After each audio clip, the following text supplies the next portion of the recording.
So you've dubbed for quite a few actresses also and quite a few films in both Telugu and Tamil. What's the toughest thing in that whole process? Andala Rakshasi took me a lot of time. That I think Mr. Hanu had a certain vision. Again, he's a director who's very clear about what he wanted and how he wanted his character to sound, and which is why once I got to know Rahul really well, he told me that he was very surprised that Hanu actually wanted me to dub for Lavanya. And it is actually strange that somebody who's heard my voice for Samantha in Yema Save would actually think that I could suit the voice, the character for Lavanya, because that's a world apart.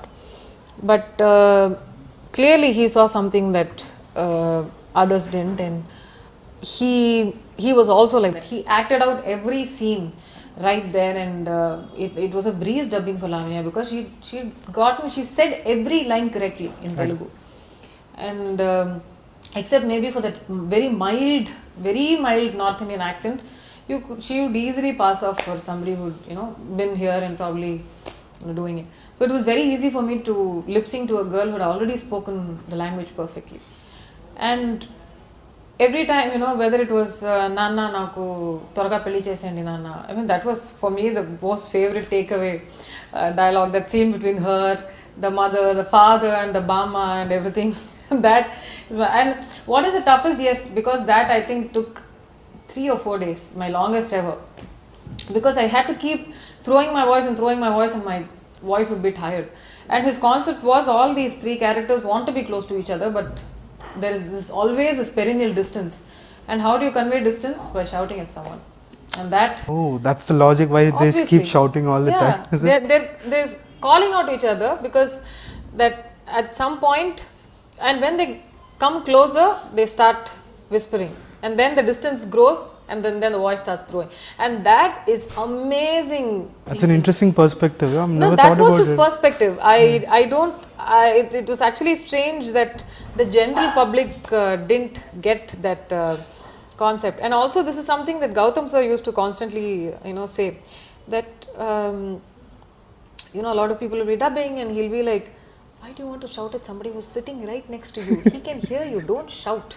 You don't know the, hey, I love you. You don't have to say that. You just say, I love you. You sitting that close to someone, why would you scream out, ki, I love you, or unless they are at the other end of the road or something, right? So he'll say, brother, பக்கத்துல இருக்காங்க brother, she's right next to you, or he's right, and you don't shout, tone down. So I think he changed a lot of people's, even for people, Mr. Ganesh or Mr. Silambarasan, that when they were dubbing, his constant thing would be lower. Now I think I totally understand why people speak so low in Gautam Menon's film. Yeah, because there is no distance between his, not too much of a physical distance between his characters. And when you're that close to somebody, why do you need to shout into their ears? Unless and until you're angry with them. So. I was actually curious to know, what is tougher for you to project? Is it happiness, sadness, or any other emotion that happiness. you... Really? Yeah. Why is that so? I'm not a default, I'm more... Don't tell me you're a Dukhi Atma for some reason. I'm not a Dukhi Atma, but I think I'm a lot more deep. I'm not the bubbly type. I'm not the jumping jelly beans girl. I have never been that. I have always been silent. I have been this... there has been a lot of melancholy in me, which is why I think even earlier, people used to by default give me sad songs rather than the happier ones. How would they even know that they should give you... That I think it came from that, I think, which is why Devam Tanda Puve in Tamil and Amrita in Telugu worked for a lot of people, because it had this strain of melancholy throughout. Okay.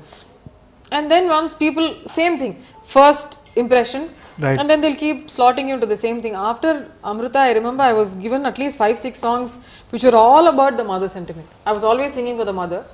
And then it took again Rahman sir for him to cast me into somebody who was younger than, Nee Manasu Naku Telusu, and films like that happened, and Kalsukundama and those songs happened.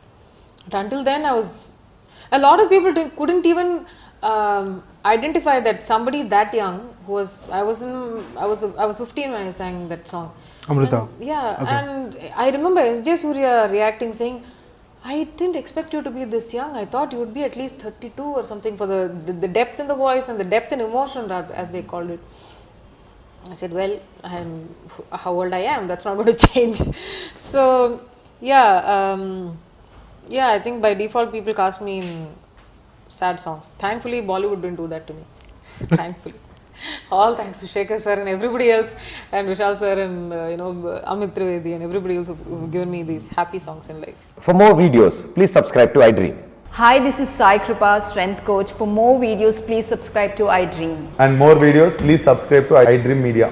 Hi, I'm Sirisha Reddy, fashion designer. Please subscribe to iDream Media.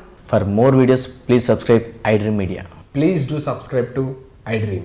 Hello అందరికీ నమస్కారం, నేను మీ getup Srinu. Please subscribe to iDream Media. iDream అంటే నా కళల ఛానల్ను subscribe చేసుకున్న నోరు తిరుగుతలేదు, మీరైతే గంట గుర్తు కొట్టండి.